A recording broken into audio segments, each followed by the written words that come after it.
Jim Bowie, he was a bold adventuring man. Jim Bowie, battled for right with a powerful hand. His blade was tempered and so was he. Indestructible steel was he. Jim Bowie, he was a fighter, a fearless and mighty adventuring man. In the year 1830, New Orleans was a frontier city, the gateway to the vast empire that had been added to the United States by the Louisiana Purchase. Man, it was a rough place, New Orleans. Waterfront thieves and river pirates respected no man's property, including mine. My name's Jim Bowie. I had goods stacked on the docks, and I was keeping my eye on them.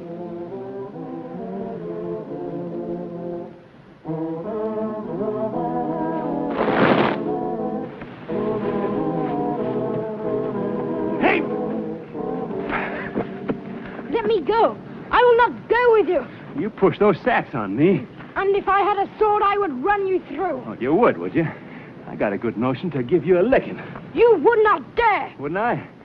A boy your age running around trying to kill people?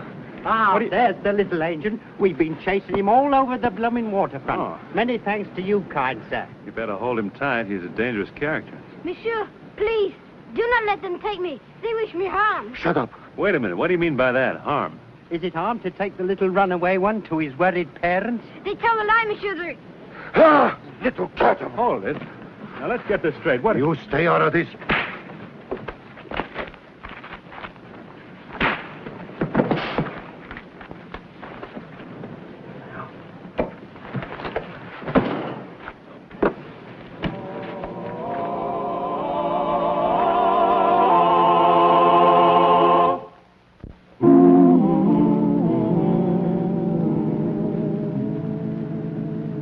Still here?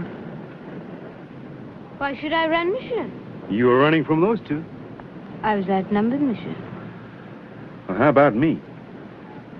You seem to be of somewhat better quality than those ruffians. What's your name? I, sir, am the Marquis de Gravillon. Well, now. But I understand I should not use my title in America. You may call me Monsieur Francois. Oh, thank you, Monsieur Francois. You can call me Monsieur Jim. How long you been in America? 1 hour. I do not like it. Oh. Well, tell me something. If you're French, how come you speak with an English accent? I was in school in England for several years. I did not like it. You didn't, huh? Where are your parents? I'm alone. I was told I was met by my aunt. Those two fellows said she'd sent them. But they did not deceive me. My aunt would never send such men to greet me. Who's your aunt? Mademoiselle Marie de Gravillon. You'll be good enough to escort me to her. Oh, I will I? But naturally, you would not be among my aunt's acquaintances. No, I'm not. However, you've heard perhaps my great-grandfather, Monsieur Paul Tournet, with whom she lives. Yeah, I heard of him. All right, Sonny. Monsieur, I'll take you. Come on. And not that way, Monsieur. My luggage is this way. Yes, Your Excellency. Let's get your luggage. My cape. Well, dog my cats.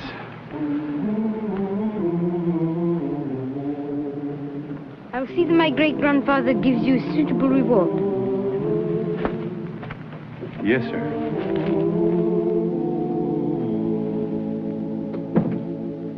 This conference has gone on much too long. You must get your sleep, grandfather. Sleep? I shall sleep soon enough. Marie, I have reached a decision. I was just telling Edouard. I want you to marry, that I can die content. Oh, you must not speak of death, grandfather. Death has taken your brother and his family. It will take me. You will set the date for the marriage at once. We will speak of it tomorrow, grandfather. We will speak of it today. Marie, you are now the sole heir to both the de Gravillon estate and to my company, which is in Edouard's capable hands. There is no reason for delay. Very well, grandfather. We will make the arrangements.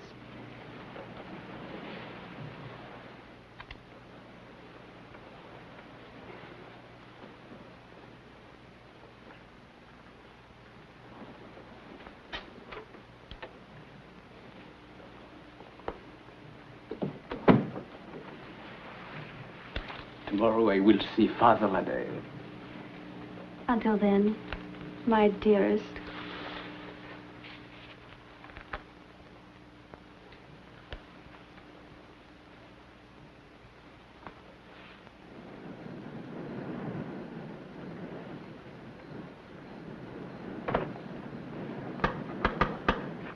Island, sorry. Yes? Hi. This boy has just arrived from France. I believe he belongs here. Here?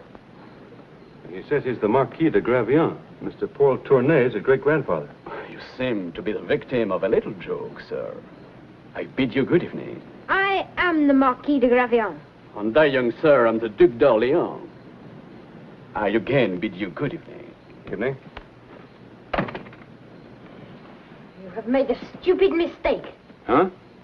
This is obviously not the home of Paul Tournay. This is the Tournay home, and the only mistake I've made is getting mixed up with you in the first place. I also regret it. And what are your plans now? I suppose this town has a hotel of some sort, no?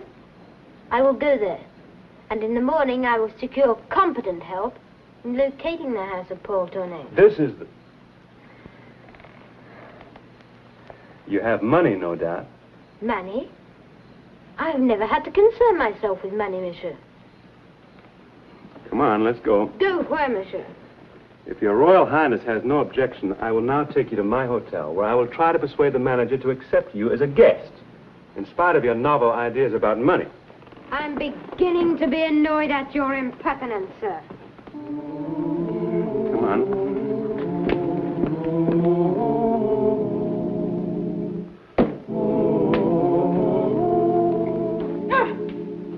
What's the matter now? At home, the servants use towels like this to polish the furniture. Now, listen, young fella, this is one of the best hotels in New Orleans. No doubt. I was warned that the New World was quite uncivilized. Oh, you were? Hang these up. And these. And were you also warned the New World does not take kindly to impostors? No, monsieur. It was not expected that I would encounter persons of that description. I might have been referring to you. No one has ever thought me as a liar before in my whole life.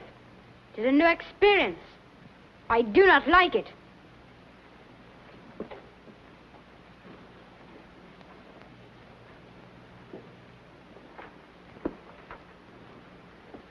Oh, this ought to be just right for a boy your size. Well, now, look at this. And who decided you were going to have the bed?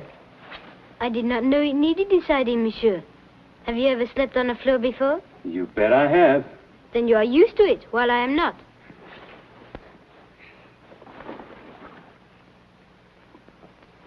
Wait a minute, what's this? It was my father's. Can I have a look at it?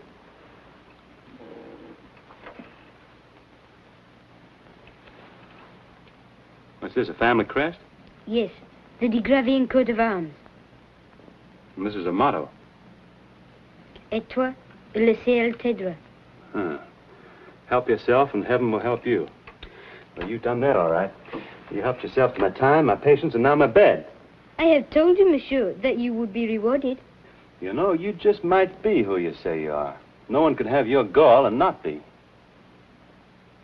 How did it happen you traveled to America alone? Where are your parents? Dead, monsieur. They gave their lives in the struggle.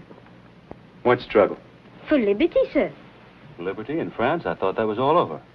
I thought the Bourbons had turned the tables on Napoleon and got their throne back. Frenchmen will never stop fighting for liberty. The Marquis de Lafayette still leads the struggle. Lafayette? He was a friend of my father's. He made all the arrangements and wrote my great-grandfather that he was sending me here. Oh. Well, you better go to sleep now. We'll get all this straightened out in the morning. Good. No doubt in the daylight you'll be able to find the right house. Now, look, I told...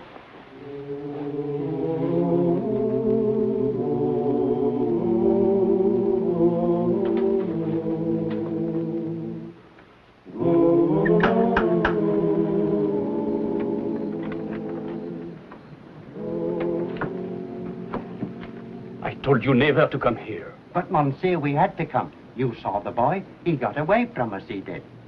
Find him. We already have. He's at the Royal Oaks Tavern. Then, what are you doing here? Ah, very good. Very good indeed. Hey, Regan?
I'm not going to hurt you, miss.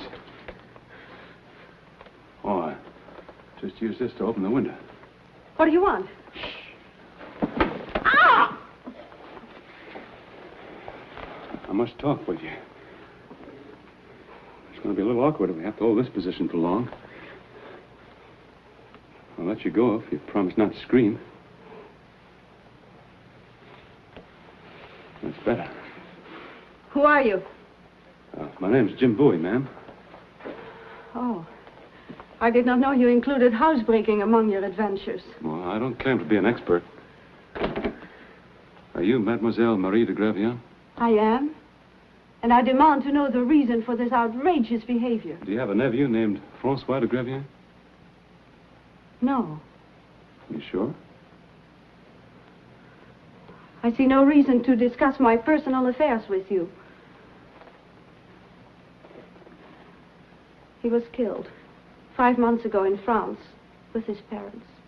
Are you certain he was killed? Why do you ask such questions? Must you torture me? Well, it just may be that he was not killed. Well, this is diabolical. To come here and raise false hopes. To renew the agony of realization. You ever see this before?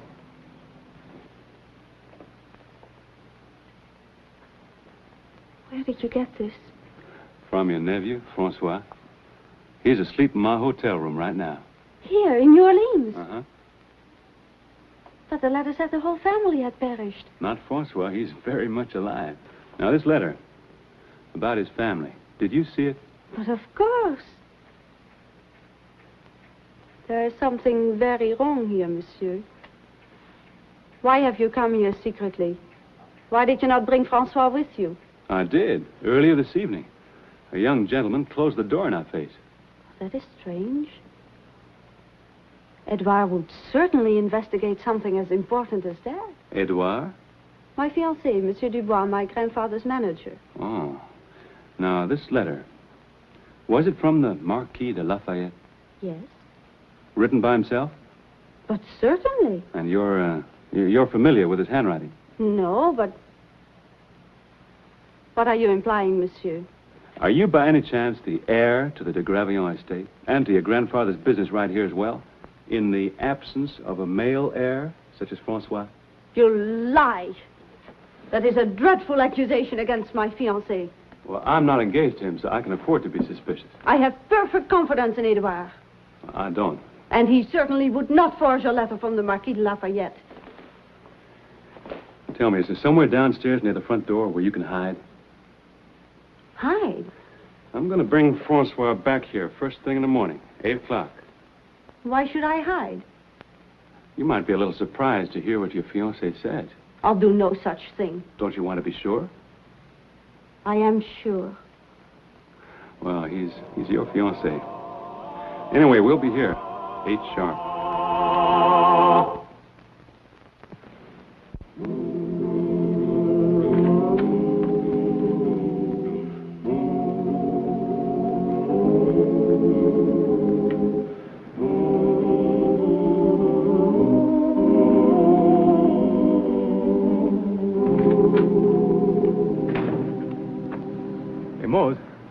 You seen a little boy in the last hour or so, a little boy in his nightshirt? Yes, Mr. Boy, just a few minutes ago. Which way did he go? Why, he didn't go nowhere. He was took. Well, which way, man? Well, they had this boy, and he was kicking and carrying on something furious. Mose, I swear, if you don't tell me which way in the very next second... He didn't go nowhere, Mr. Boy. I took him in my hack down to the waterfront. All right, Mose. Drive as fast as you can. Where, Mr. Boy? The waterfront, man, the waterfront. Oh, yes.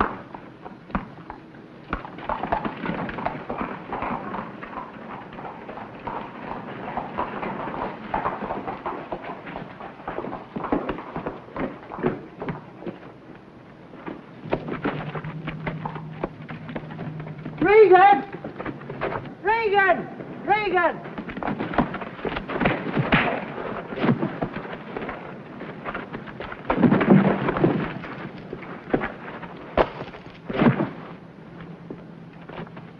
Did you see what I did, Monsieur, with the chain?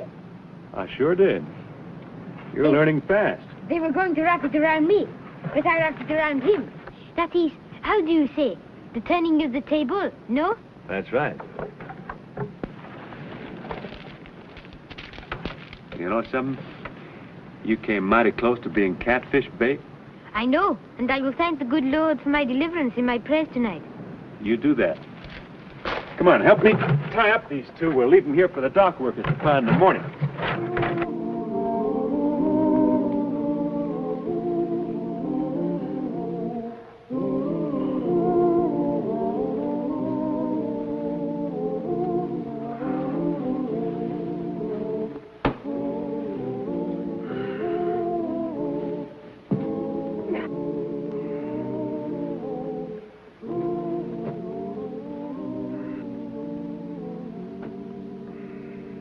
Bowie? What? When I said my prayers, I asked the good Lord to bless you, too. Oh, thanks. I said, dear God, please bless Monsieur Jim. Good, good. You do not mind if I call you Jim? Call me anything you like. Thank you. You're welcome.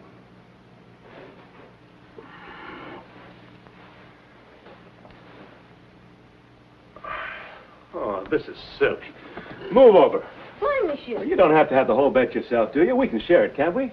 I've never shared a bed in my whole life. Well, it's time you started. Move over. I've never shared a room. Except, of course, with Hector. And who's Hector? My dog. He always slept on the floor beside me. Oh, well, I'm not Hector. Move over. Hey, you've really led the life of a little gentleman, haven't you? I am a gentleman, Monsieur. Oh. All right, then. Stay a gentleman. Keep the bed. Sleep tight. Good night.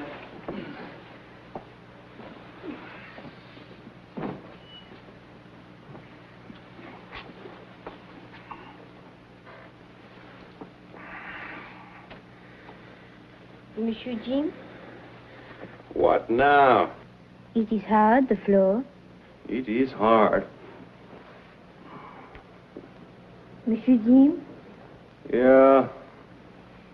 I have decided. You may share the bed. As the Marquis de Gravion, I can do no less. Why? I have tried to think what my father would do, and my grandfather. They would share the bed, I think. Why would they? Because they were gentlemen.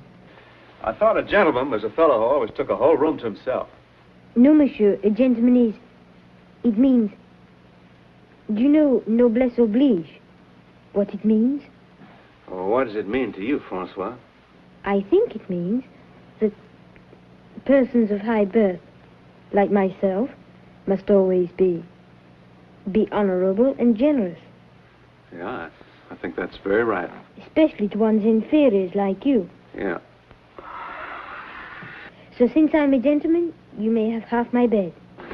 I'll take it. Even on those terms, move over.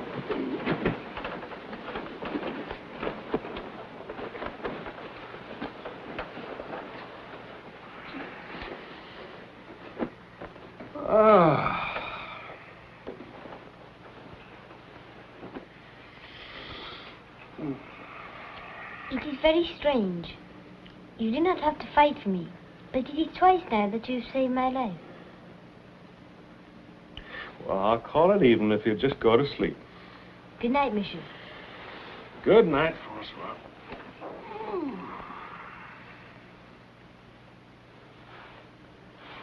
Could it be that you're of noble birth? Huh? No, just plain American. But, Monsieur Jim, you've acted almost exactly like a gentleman. And yet... Go to sleep. And yet you're not a gentleman. It is very strange. I do not understand plain Americans.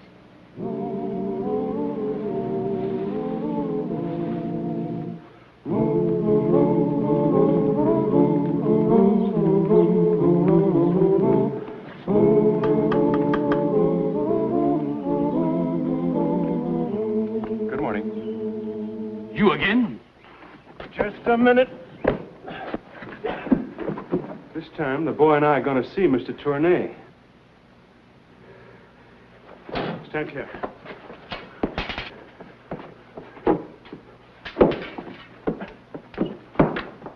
Francois. Aunt Marie.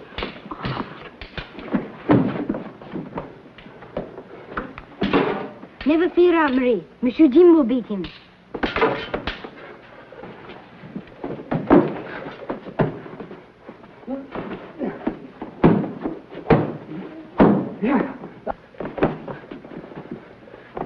Who is this man, Aunt? My fiancé. Or he was.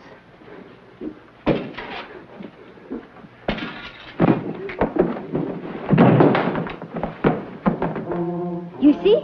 What did I tell you? Yes, he's a very brave gentleman, isn't he?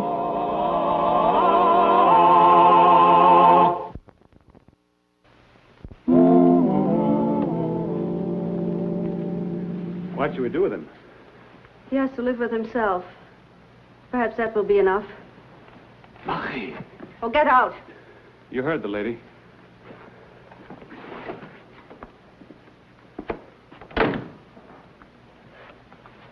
Oh, Aunt Marie, may I present my friend, Monsieur Jim Bowie, Mademoiselle de Gravian.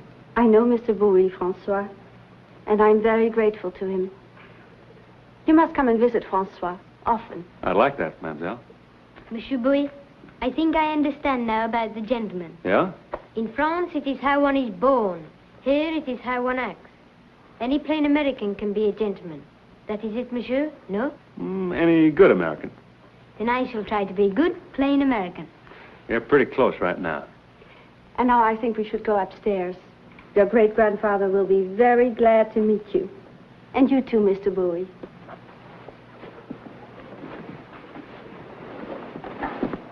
Wait, Aunt Marie. I must extend my apologies. Monsieur Jim, I said I would have you rewarded. Yes, you did. But one gentleman cannot reward another, sir.